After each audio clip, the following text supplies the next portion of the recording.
She didn't break your heart. She exposed the void where your backbone was supposed to be.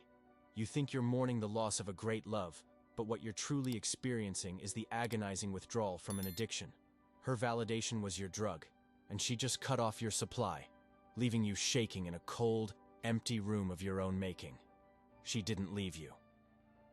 She dismantled you piece by piece, with the chilling precision of a surgeon who feels nothing for the patient on the table. And the most brutal part? You handed her the scalpel every single day. Every text message asking if she was mad at you. Every canceled plan with your friends just to be available for her. Every time you swallowed your own opinion to avoid a conflict. Each act of submission wasn't a gesture of love. It was a surrender. You thought you were building a temple to worship her in, but you were actually digging your own grave, and she simply had the decency to push you in and walk away. Remember that final conversation? Of course you do. It seared into your mind like a cattle brand.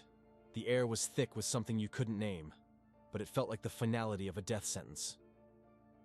She sat across from you, her eyes holding a placid calm that was far more terrifying than any rage could have been. She delivered her lines with the rehearsed indifference of an actress in a play she's grown tired. It's not you. It's me. I just need to find myself. I don't think I can give you what you need. Each phrase was a perfectly crafted weapon, designed not to wound, but to paralyze. To make you feel that the problem was an abstract, unsolvable equation, rather than the simple, damning truth. Her respect for you was dead. An attraction cannot survive in the same tomb where respect lies buried. You tried to argue, to reason, to bargain. You laid out your feelings, your devotion, your plans for the future, presenting them like a desperate merchant displaying his worthless goods. With every word you spoke, you could see the last embers of her attraction turning to ash. Your pleading was a stench of desperation, and it repulsed her. She didn't see a passionate man fighting for his love. She saw a weak boy begging his mother not to leave him alone in the dark. The great Stoic philosopher Seneca wrote that we often suffer more in imagination than in reality. But your case was different. You imagined a future with her, and in doing so, you sacrificed your present. You lived in constant, low-grade fear of this exact moment, and that fear guided your every action, turning you into a predictable, manageable, and ultimately boring supplicant. A king does not beg for the loyalty of his subjects. He commands it through his strength, his vision, his very presence. You abandoned your throne to become a court jester, and you were shocked when the queen left you for a king. The silence after she left was the loudest sound you've ever heard. It was the sound of your world collapsing, the sound of your self-worth, which you had so foolishly outsourced to her, being repossessed. You built your entire identity around her, making her the sun in your solar system. Now that she's gone, you are nothing but a cold, dead rock drifting in the abyss. You check your phone, a pathetic reflex, hoping for a sign, a breadcrumb of attention. But there is nothing. Just the reflection of your own hollow eyes on the black screen. This feeling of being utterly erased, of being a ghost in your own life, is the price of making a woman the center of your universe. Because when a man makes a woman his purpose, she instinctively feels the crushing weight of his emptiness. It is a burden no woman wants to carry. It is a responsibility that suffocates desire. But what if this agonizing void isn't a punishment? What if it's an opportunity? A cleansing fire that will burn away the weak, dependent man you were and something new from the ashes. What if her indifference, the very thing that is crushing you right now, is actually the secret key to unlocking a level of masculine power and magnetic presence you never knew you were capable of? A power so profound that you will one day look back on this moment not with pain, but with a cold, strategic gratitude. This is the war for your soul, and you are currently losing. But every war is won first in the mind. You are ready to stop being a casualty and start becoming a strategist in the art of emotional warfare. Then subscribe to Dominio Psicologico. Turn on all notifications, because you cannot afford to miss a single command. Give this video a like to signal your enlistment. And in the comments below, I want you to declare your battleground. Tell me what power trauma has defined you until now. The betrayal, the humiliation, the moment you felt your power stripped away. We will use that weakness as fuel. Your transformation begins now. Let's deconstruct the architecture of your collapse. It wasn't a sudden earthquake. It was a slow, creeping erosion that you mistook for the tide of love. Your authority wasn't stolen. You gift-wrapped it and handed it over, piece by agonizing piece. This process has 5 distinct phases, 5 stations of the cross on your path to irrelevance. See if you can recognize the exact moment you knelt at each one. First phase was emotional concession. It began innocently. So innocently, in fact, you probably celebrated it as a sign of your maturity and flexibility. It was the small things. She didn't like the restaurant you picked, so you changed it without a second thought. You made a joke at your expense in front of friends, and you laughed the loudest to show you were a good sport. She wanted to watch her show, so you turned off the game you'd been looking forward to all week. Each of these moments was a test, a small probe into your defenses. She was mapping your territory, seeing where the fences were weak, where the gates were unlocked. And with every concession you told her, "My desires are secondary to yours. My boundaries are negotiable." You thought you were being accommodating. You thought you were avoiding conflict. What you were actually doing was teaching her that your frame was fragile, and that her reality could easily overwrite yours. The man who agrees to everything stands for nothing. She tested. You yielded. She won. This initial surrender laid the groundwork for the next, more critical phase. The machus. Loss of control. This is where your life began to reorient itself around her gravitational pull. Your schedule was no longer your own. A maybe from her was more important than a yes to your friends. You started keeping your evenings free just in case she decided she wanted to see you. You stopped planning trips or starting new projects because you needed to be available for her. Your phone became a leash. The sound of a notification sent a jolt of adrenaline through your system. Was it her? If it wasn't, you felt a pang of disappointment. She didn't reply for an hour. You started running scenarios in your head. You were no longer the protagonist of your own story. You were a supporting character in hers. Think about it. When was the last time you did something purely for yourself, without first considering how she would feel about it, or if it would interfere with her potential plans? The moment your personal mission takes a back seat to a woman's whims is the moment you hand her the steering wheel to your life. And no woman respects a passenger in his own vehicle. She may enjoy the ride for a while, but she will never be attracted to the man who is comfortable being driven. You ceded control of your time, your focus, and your priorities. You became predictable, manageable, and utterly unexciting. The mystery was gone. The challenge was gone. All that remained was a reliable utility, and utilities are used, not desired. With your territory ceded and control surrendered, you descended into the third circle of relational hell, the quest for validation. Your self-worth was now fully outsourced. A good day was a day she was happy with you. A bad day was a day she seemed distant or upset. Your emotional state became a direct reflection of her approval.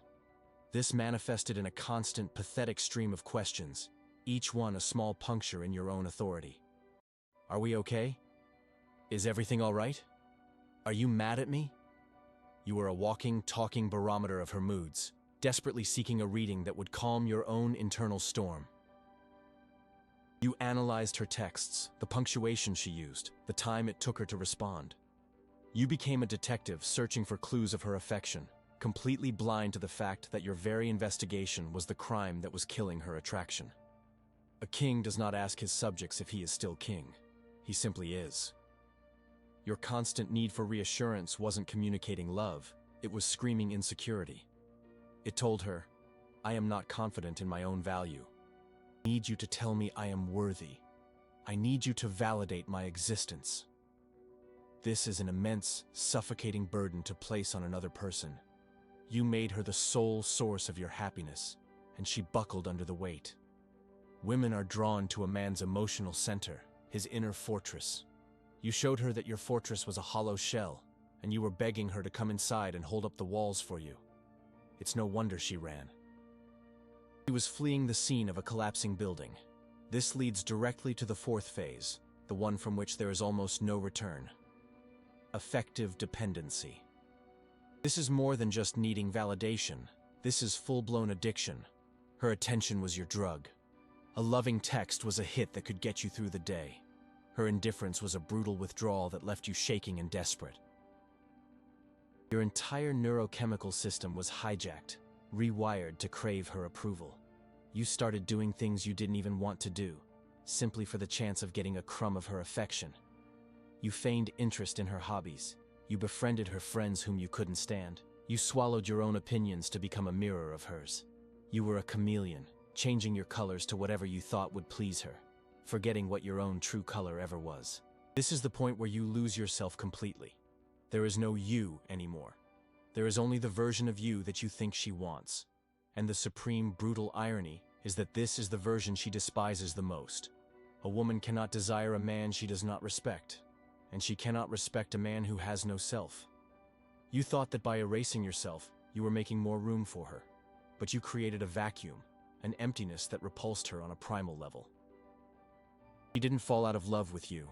She fell out of love with a ghost, a hollow man who had sacrificed his own soul on her altar.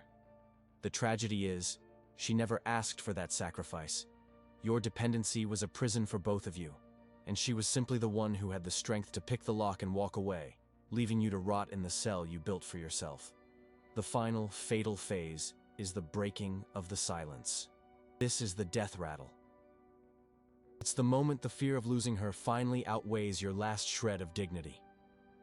It's the long, multi-paragraph text message you send in the middle of the night, pouring out all your feelings, your fears, your love. It's the "we need to talk" ultimatum. It's the pleading, the bargaining, the desperate attempt to use logic and emotion to fix a problem that was never about either. You laid out your case like a lawyer, presenting evidence of your devotion, your sacrifices, your good intentions, but you failed to understand the court you were in. The court of attraction does not rule on evidence, it rules on power. And with every word you typed, with every tear you shed, with every plea you made, you were confessing to the court that you had none. Her silence in the face of your emotional deluge was not inattention, it was dominion. She watched you completely unravel, and with each moment of your hysteria, her decision to leave was further solidified. When you begged, you confirmed her suspicion that you were weak. When you demanded an explanation, you confirmed that you had no control. And when you apologized for things you didn't even do, simply to placate her, you signed your unconditional surrender. That final conversation where you laid your heart at her feet wasn't a bid for love. It was your abdication speech. You were a king renouncing his throne, and you were shocked when she had no interest in staying in a kingdom with no ruler. You failed the final test, and the sentence was erasure. Do you see the pattern now? The moments you thought were demonstrations of love were actually auditions for her approval, and you failed every single one. Perhaps you're thinking, but I was just being a nice guy. I was showing her I cared. Let me be brutally clear. You were not being nice. You were being compliant. Niceness is a choice made from a position of strength and abundance. Compliance is a reaction born from fear and scarcity. You weren't acting out of a desire to add to her happiness. You were acting out of a desperate fear of her unhappiness, because you had made her emotional state your responsibility. Maybe you're telling yourself, but communication is key in a relationship. I was just expressing my feelings. You did not communicate. You emotionally unloaded. You turned your inner world into her problem to solve. You made her the manager of your insecurities, a job she never applied for and was not qualified to hold. The fall is never visible. It doesn't happen in a single dramatic fight. It happens in the silence, in the moment of hesitation before you state your own opinion. It happens in the yes you say when your entire being is screaming no. It happens in the thousand small surrenders that pave the road to your own emasculation. You are ready to stop auditioning and start commanding respect. If you are ready to reclaim the territory you so foolishly gave away, then subscribe to Dominio Psicologico and give this video a like as a declaration that you will never again trade your backbone for validation. Answer this in the comments and be honest with yourself. What was the one small compromise you made that, looking back now, you realize was the beginning of your surrender? That was the first domino. We need to identify it before we can rebuild. Your war for self-reclamation is not just about the future. It's about dissecting the past with the cold, precise logic of a battlefield general.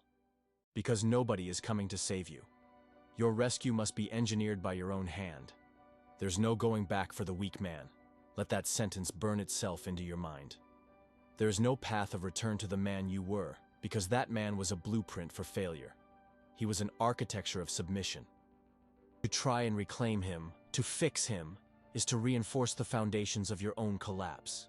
The weak man must be executed. His memory must be purged. There is only the construction of the new. What you are about to embark on is not a journey of healing. Healing is for wounds. You are not wounded. You are strategically dismantled. Therefore, your response must not be emotional. It must be strategic. It must be the cold, calculated, and ruthless reconstruction of a fortress. This is your war of restoration, and these are your commands. First, cut the excess. Every memory, every photo, every digital connection is a supply line to your enemy, the emotional, dependent version of yourself. Starve him, burn the bridges, salt the earth. Your past is a dead country. You owe it no allegiance. Second, install silence. Silence is not emptiness. It is a weapon. It is the suffocating pressure of a vacuum. It is the space where her certainty about you used to be, now filled with a terrifying question mark. Third, control the reaction. Your emotions are traitors in your own camp, whispering for you to break, to reach out, to seek the validation that poisoned you in the first place.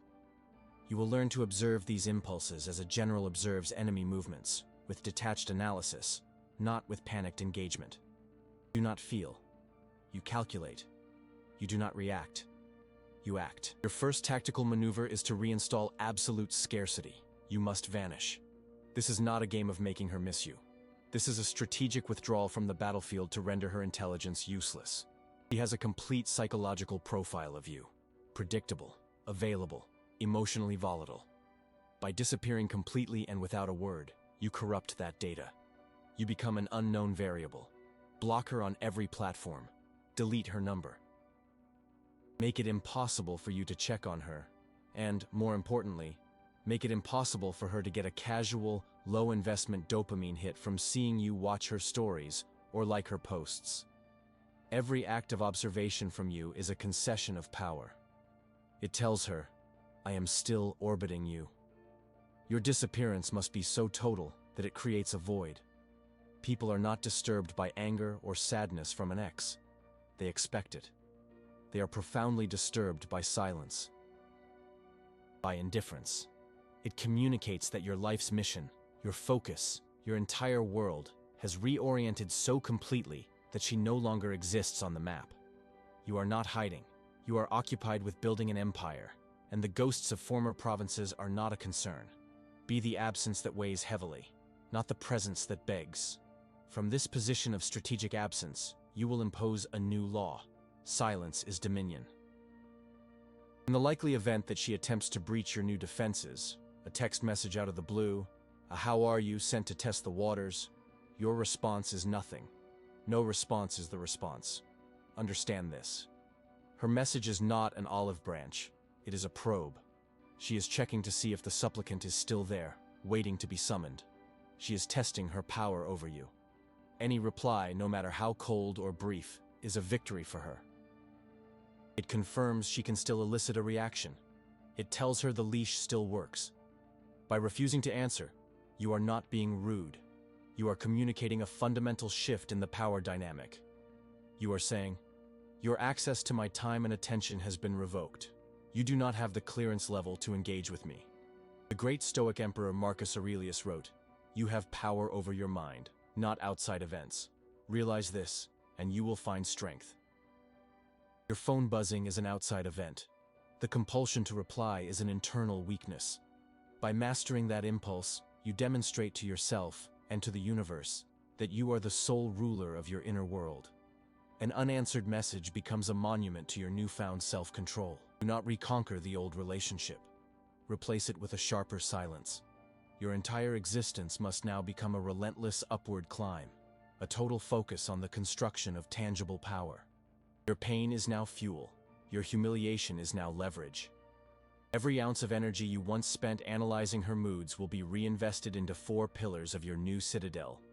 The first is your physical form. The gym is your new temple. Forge a body that communicates discipline, power, and resilience without saying a word. Not for her. This is for you. It is the physical manifestation of your mental transformation. Second is your financial sovereignty. Money is a tool of freedom and power. Attack your career, your business, your investments with the ferocity of a starving wolf. Become so consumed with your purpose that you forget her name. A man on his mission is the most magnetic force in the universe. The third is your social hierarchy. A man is the average of the men he surrounds himself with. Purge your circle of complainers, weaklings, and jesters. Build a brotherhood of killers, of men who are also on the ascent. Your network is your army. The fourth is your symbolic power, your mission itself. What do you stand for? What are you building? Without a purpose, a man is a ship without a rudder, at the mercy of every emotional current. Your mission is your crown. When you are focused on these 4 pillars, the idea of chasing a woman becomes absurd. You do not chase, you attract. You do not beg for entry into her world. You build a world so compelling that she begs to be a part of it. This reconstruction is a plan, not a hope. It is an algorithm for the creation of a superior man. The man who wants to be loved will be discarded. The man who imposes his presence will be feared, and from that fear, a new, more profound form of respect can be born. You will become an enigma to her and a king to yourself. The past is ash. Let the wind take it. Your only concern is the stone you lay today for the fortress you will inhabit tomorrow. If you are ready to terminate the weak man and engineer his replacement, then subscribe to Dominio Psicologico and activate all notifications, because every directive is critical to your reconstruction. Like this video as a pledge to your new mission. And answer this question in the comments below. What is the one great ambition? The one personal mission you placed on the back burner to make yourself more available for her, that you will now swear a blood oath to make the absolute center of your existence? Your answer is your contract with yourself. The war is not over. It has just begun, and you are now on the offensive. The moment you've been replaying in your mind, the one you've either dreaded or fantasized about, will eventually arrive. It will not be dramatic. There will be no swelling orchestra, no slow-motion rain. It will be mundane. A grocery store aisle, a crowded street, a mutual acquaintance's party, and you will see her. For a fraction of a second, the ghost of the old you, the weak man, will stir in his grave. A flicker of anxiety, a jolt of adrenaline. But then, the new architecture will hold. The fortress you have built, stone by painful stone, will prove its worth. You will not feel rage. You will not feel a desperate need for her to see how much you've improved. You will feel a profound, almost unnerving calm. The sovereign solitude you have forged is not a shield, it is a new atmosphere. And in your atmosphere, she is just a foreign body, a passing asteroid in a solar system where you are now the sun. She will see you, and her mind will short-circuit. She is expecting one of 2 things: the broken, pleading boy she discarded, or an angry, bitter man desperate to show her what she lost. She is prepared for both scenarios. She has a script ready. What she is not prepared for is the man standing before her now. A man whose peace is not contingent on her approval. A man whose eyes do not seek her out for validation. Your gaze will meet hers, not with the fire of a jilted lover, but with the mild, detached curiosity of a king observing a former courtier. There will be no malice, no triumph, only a serene indifference that is more terrifying than any hatred. You will offer a slight, polite nod one gives to a stranger who looks vaguely familiar, and you will continue on your path, your mission. You will not stop. You will not engage. You will not give her the satisfaction of a conversation where she can gauge your emotional state. Your continued movement, your uninterrupted focus on your objective, is the final, crushing statement. It says, "You are no longer a destination. You are not even a landmark on my map." In that moment, she will experience the true meaning of powerlessness. She will realize that all the tools she once used to control you, her approval, her disapproval, her silence, are now useless trinkets. She is trying to use a key on a door that no longer exists. The man she dismantled is gone, and this new man is a complete unknown. He is not playing her game of emotional chess, not flipped the board in anger. He has simply walked away from the table, having realized the game was too small for his ambitions. The silence you have cultivated is no longer a sign of pain. It is a declaration of dominion. It is the sound of an empire being built, a sound so loud and consuming that the whispers of the past are completely drowned out. She thought she was the prize. You have taught her, without saying a single word, that she was merely the training ground. She was the crucible that burned away your weakness, and for that, you feel nothing. Not gratitude, not resentment. Just the cold, quiet efficiency of a weapon that has been perfectly tempered. This is the ultimate revenge, a vengeance not of emotion, but of existence. It is not about making her hurt. It is about making her irrelevant. Your success, your discipline, your unwavering purpose, these are not for her. They are for you. They are the cornerstones of your legacy. The man who builds an empire to win back a woman will only end up a wealthy slave. The man who builds an empire because it is his nature, his destiny, will find that the world and all the women in it will beg to be a part of his kingdom. Respect is not requested. It is commanded by the sheer gravitational force of your own purpose. Attraction is not negotiated.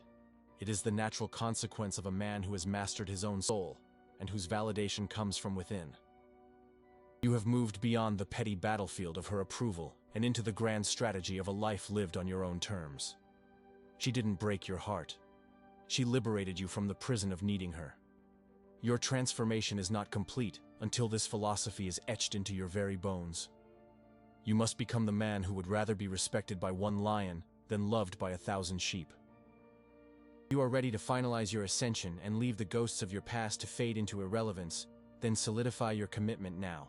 Subscribe to Dominio Psicologico and activate all notifications, because your education in power is a lifelong mission. Give this video a like as a final salute to the weak man you are leaving behind. Answer this in the comments below, a final declaration of your sovereignty.